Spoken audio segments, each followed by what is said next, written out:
नंदुरबार जिल्ह्यातल्या शहादा येथे शिवस्मारक बहुउद्देशीय समितीकडून गेल्या 8 वर्षांपासून शिवजयंती निमित्ताने शिवव्याख्यानमालेचे आयोजन केले जात आहे।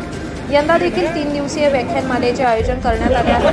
16 तारखेला या व्याख्यानमालेमध्ये मित्र वनव्यामध्ये गारव्यासारखा प्रेम आनंद राऊत यांची, तर दुसऱ्या दिवशी आनंददायी जीवनाचा राजमार्ग या विषयावर पुणे येथील अशोक देशमुख यांची मैफिल होती। शिवजयंती निमित्ताने ढोल ताशांच्या गजरात तरुणाईने नुसतं शिवरायांचा आचार विचार त्यांच्या मनात रुजावा, आपण समाजाचे देणे लागतो या भावनेतून कुटुंब राज्य देश सेवा घडावी याच उद्देशाने ह्या व्याख्यानमालेचे आयोजन केले जात असून त्याला शहादेकरांचा देखील उत्स्फूर्त प्रतिसाद मिळताना दिसत आहे। आत्मक्लेश करून झाला, माफी मागून झाली, अजूनही धरणाचा विषय निघाला। अजित दादांना बोलवा। परवा मी पाटबंधाऱ्याच्या मीटिंगला होतो, धरणामध्येच पाटा साठा कमी आहे। एक अधिकारी उभा राहिला, म्हणला काळजी नाही, म्हणलं का? अजितदादा आहेत ना। पाठ सोडतंय का त्यांचं? हेच वाक्य जर बाळासाहेब ठाकरे बोलले असते, पत्रकार तुम्ही असं बोलले, ते म्हणले असते बोललो तुला छापायचं का? रोज छाप। हवा गेली असते, कोण बोलतंय हे महत्वाचं आहे, आणि म्हणून बोलणं हे महत्वाचं आहे। घरामध्ये बोला। आता आपण काही आत्महत्या बघूया। क्रूर कर्मा हिटलर त्याने आत्महत्या केली, कोमल हृदय साने गुरुजी त्यांनी आत्महत्या केली। 2 वर्षापूर्वी भैयूजी महाराजांनी आत्महत्या केली। ज्या भैयूजी महाराजांनी 1000 लोकांना आत्महत्येपासून परावृत्त केलं, त्यांनी आत्महत्या केली। ताण तणावाच्या सर्वोच्च बिंदूवर गेल्यानंतर 2.5 मिनिटाचा का असा येतो की त्या 2.5 मिनिटात तो माणूस जीव देऊ शकतो। भैयूजी महाराजांचा रिव्हॉल्वर त्याची फायर झालं नसतं, कदाचित दुसऱ्या दिवशी आत्महत्या केली नसते। एखाद्या माणसाला मरायचं म्हणते रेल्वेच्या रुळावर झोपला, गाडी अर्धा तास लेट झाली, तो लघवीला उठला आणि गाडीच्या टायमाला आपण सगळ्यांनी परत त्याला ठेवायचा म्हणला, तो म्हणा आता नाही म्हणायचं, तो टाइम जायला। हे उदाहरण बाजूला ठेवून दुसरं उदाहरण बघूया। गावोगावी पूर्वी लग्न समारंभामध्ये सार्वजनिक ठिकाणी जेवण बनवायचे आणि ते मोठ्या हंडीत शिजवायचे। ते हंडी काळी होणे म्हणजे त्याला माती लावायची। आता कुकर आला, कुकरला माती लावतो का आपण? कुकरमध्ये फास्ट शिजतंय का? वाफेचं प्रेशर आहे। भाजी शिजवण्यासाठी वाफेचं प्रेशर आवश्यक आहे। तुम्ही ओके राहण्यासाठी काही प्रमाणात टेन्शन आवश्यक आहे।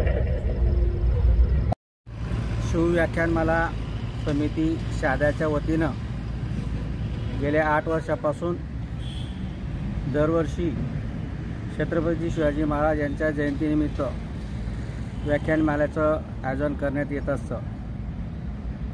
यावर्षीही 3 दिवसीय व्याख्यानमालेचं या ठिकाणी आयोजन करण्यात आलेलं आहे।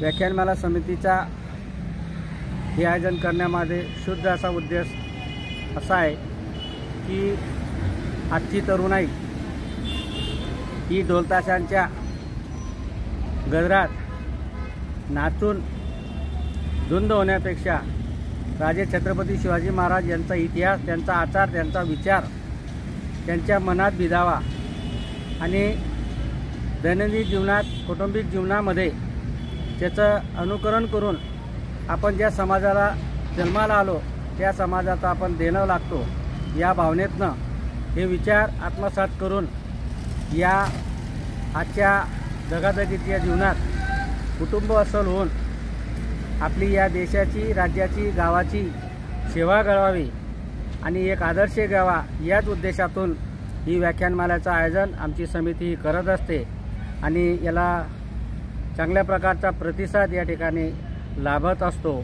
यावर्षी आम्ही राज्यभरातून जे नामवंत व्याख्याते आहेत त्यांना आणण्याचा या ठिकाणी प्रयत्न केलेला आहे आणि 8 वर्षापासून आम्ही या प्रयत्नांना यशस्वी ठरत आहे आणि जनतेचा, शिवमावळ्यांचा, शिवभक्तांचा उत्स्फूर्त प्रतिसाद लक्षात घेता याच्यात दरवर्षी आम्ही सुधारणा करून ही व्याख्यानमाला कशी यशस्वी होईल यासाठी सर्व आयोजक, सर्व पक्षीय राजकीय नेते, सर्व संघटनांचे कार्यकर्ते, सगळे समाजातील बंधू हे या आयोजन समितीला सहकार्य करत असतात।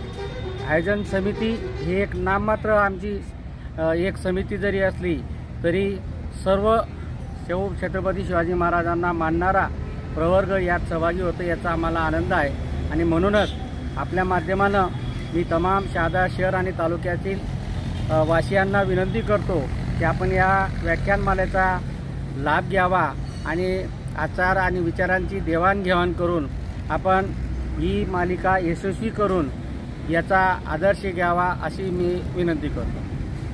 सलाउद्दीन लोहार, फास्ट 24 न्यूज, शहादा।